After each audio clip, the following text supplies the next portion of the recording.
In a democratic government, citizens have a remarkable amount of power. Ideally, citizens can work with their elected representatives to create laws that will better serve the people and the community. This process is no doubt important, but how exactly does it work? Today, we'll attempt to do what social studies teachers have tried for years and explain how an idea becomes a law.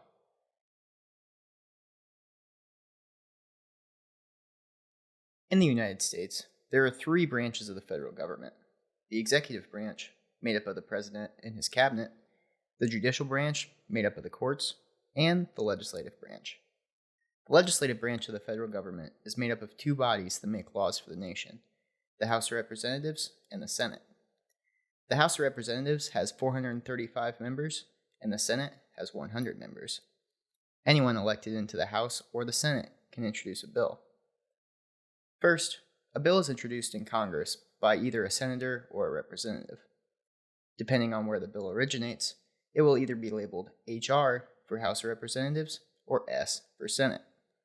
Once a bill is introduced, it will move on to the next step, the committee. Committees are made up of a small group of members who have a particular expertise in an area, or one where the committee affects his or her district. There are 20 standing committees in both the House and the Senate. These committees exist so members and their staff can research, discuss, and make changes to a bill. This process, where a bill is reviewed and changed in committee, is also known as a markup. Throughout the markup, members can offer amendments that would add, remove, or otherwise change portions of the bill. Once the markup is complete, the committee can vote on the bill. Once it passes the committee, it will advance to the full chamber. Here's where we find the first key difference between the House and the Senate. In the House, a bill does not always immediately go to the floor from committee. Most bills must first go to the Rules Committee because, unlike the Senate, the House does not have unlimited debate on a bill. The Rules Committee can be bypassed with a motion to suspend the rules and a 2/3 vote by the House. This practice is commonly used to expedite the passage of non-controversial bills. After this process is complete, the bill will be brought to the full floor where other members can offer amendments and debate the bill. Once it passes, it will then move to the other chamber. Following passage from the original chamber, the bill will go through roughly the same process, moving through the committee, and finally to the floor of the other chamber for a vote. Great! The bill passed both the House and the Senate, but we're not quite finished yet. A key point here is that both chambers need to agree on the same version of the bill.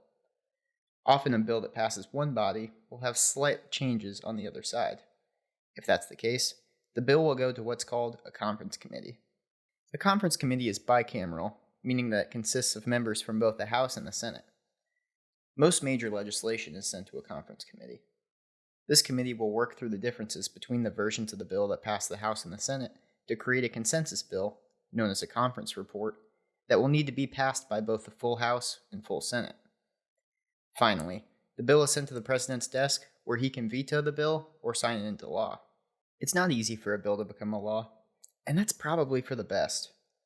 A bill could be stopped at almost any point throughout this process, so very few bills will ever make it to the president's desk.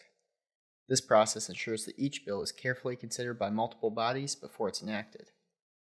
Make sure to hit the like button and subscribe for more content like this. Thanks for watching.